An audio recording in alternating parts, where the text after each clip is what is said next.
Hello, chào mừng các bạn đã trở lại với Sim Xanh Sài Gòn Channel ha. Thì ngày hôm nay á là mình vừa mới ra bến xe để nhận một thùng hàng được một ông anh ở Đồng Nai cùng đam mê sim xanh là gửi cho mình. Thì các bạn có tò mò xem trong thùng hàng có gì không? Ok, mời các bạn theo mình nha. Let's go. Rồi giờ mình mở thùng hàng nha các bạn. Hồi hộp quá, không biết bên trong có gì nữa. Ông anh này là ở Đồng Nai cùng đam mê sim xanh với mình luôn các bạn. Anh cũng có tới mấy chiếc sim xanh á, thì để có dịp mình sẽ lên Đồng Nai thăm anh ấy để cho các bạn mình xem luôn. Tại vì từ đây mà lên trên Đồng Nai chỗ nấy là cỡ 80 cây đó.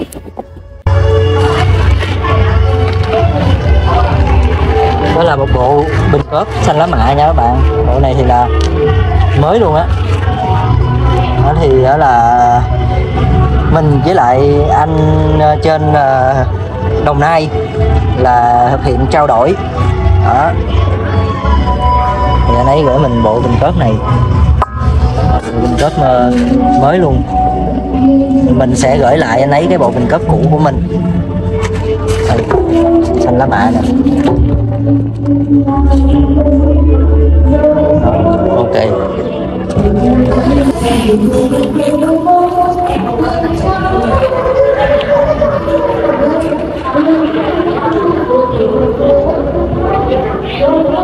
Đúng màu xanh lá mạ luôn nha các bạn. Thì bây giờ là mình sẽ thay cái bộ bình xăng này cho chiếc sim xanh của mình trong kia. Đó, cameraman qua đây đứng này để nhìn thấy đó. Mình sẽ thay qua bên xe S21 của mình và sau đó mình sẽ mở cái bộ bình xăng cũ ra để trao đổi lại với anh ấy. Các bạn ơi, trong đây có gì hay lắm nè.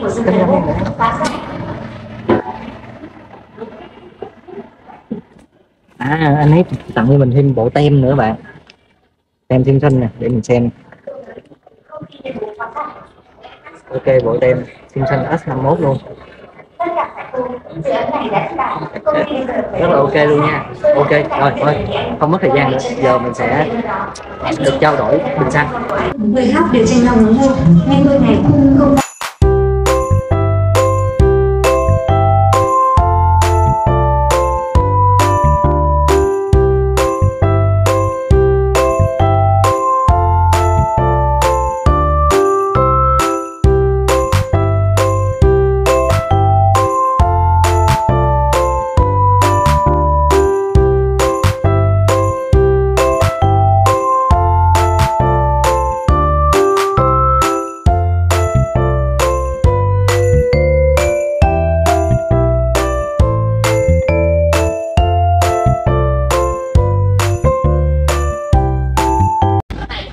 Ok các bạn, như vậy là mình cũng đã tháo những cái mà bình xăng cũ ra rồi nè các bạn.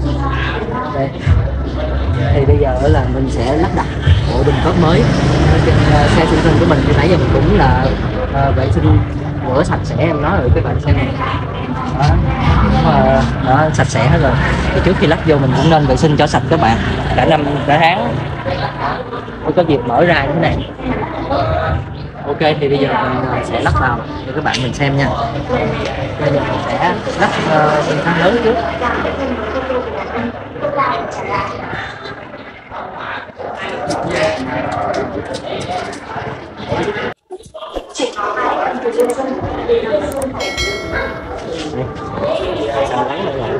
Gắn lên.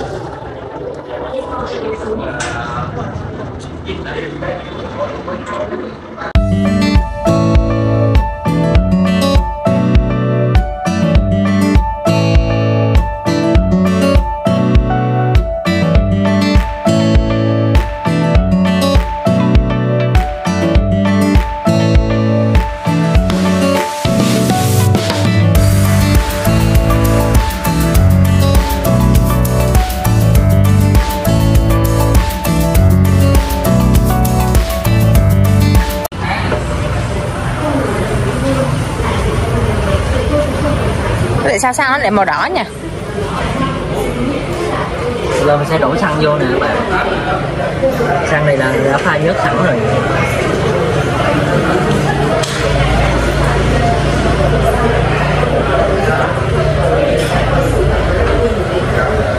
vậy xe này đâu cần đổ nhớt đúng không? Ừ, tại vì anh pha nhớt sẵn trong đây rồi.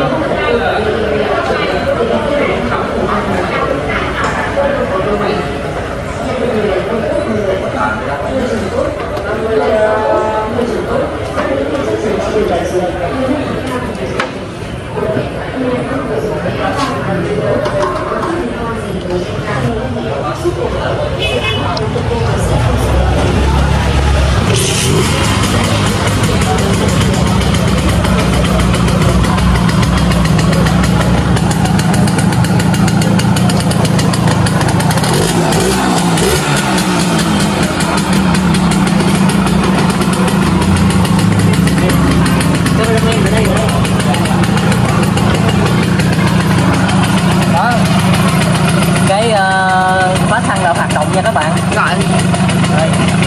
ok rồi. Ok các bạn, vừa mới lắp xong bộ bình cốp mới cái đầu hả, chở vợ đi mua đồ ăn luôn các bạn, test luôn, tuyệt vời. Ok cameraman quay xuống dưới cái bô giùm mình cái.